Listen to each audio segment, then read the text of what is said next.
sitting here with some of the trophies that have been taken on these properties. Out here, some world-class, really good buck that are taken in this area on a regular basis. We'll be starting our hunt tomorrow morning. It's for 6 days, and we'll see how we do. Archery only on these properties. Last week on this property we're hunting, there were 2 deer taken that were over 150 inches. So still some around, because there's plenty of, the way this is managed, there are plenty of good deer around on these properties. Just need the right luck, although the weather looks like it's going to be hot, going up into the 70s by the end of the week, so it could end up being a struggle. Early morning hunts may be the ticket.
All right, day 1 afternoon hunt here, mid 60s, slight wind out of the east. Had a good morning, saw those 4 buck, 4 doe. That 110 point is a possible shooter, but they were moving along there, and just didn't have enough time to really get a good look at them and consider, after looking at the film, yeah, it'd be something we're gonna consider taking here. But I'm sitting in the stand this evening over this soybean field. They left a section of it untouched here up in this corner, so hopefully that brings them in, and we'll see how this goes tonight.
All right, October 31, happy Halloween here in Missouri.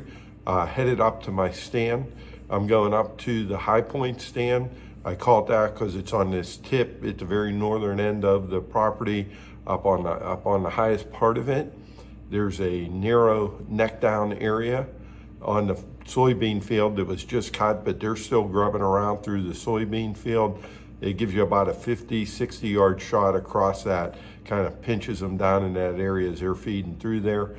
Set up my Reveal Tacticam 2 days ago after my morning hunt up there, where I saw the buck running through there.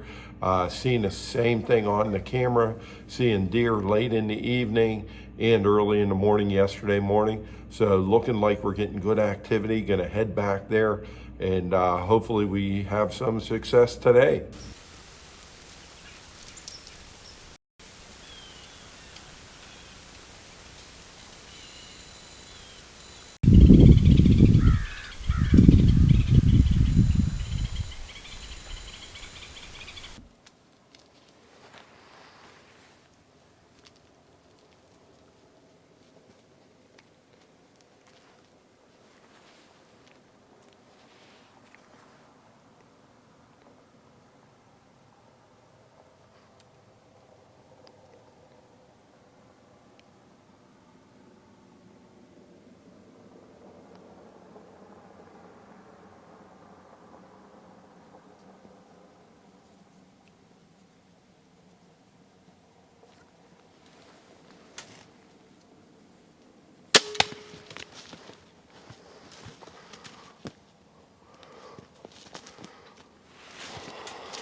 Whew. Got a nice 10-point here in Missouri. I could hear them before daylight over in the woods on the other side. Heard a grunt, heard an antler clack at one point. So they must have been in there messing with each other. And then they come up out of the woods, come across the field. The first one didn't look quite as big. That second one stopped and he was right there. And took a shot, hopefully come out on the video, because I mean it was just daylight as they come out, and hit him in the spine, dropped him where he was. You could probably see that on the video, and put a second bolt in him to put him out of his misery, and we got him laying there. Now the real work begins, and getting him out of here. But yeah, very happy with this nice 10-point here in Missouri.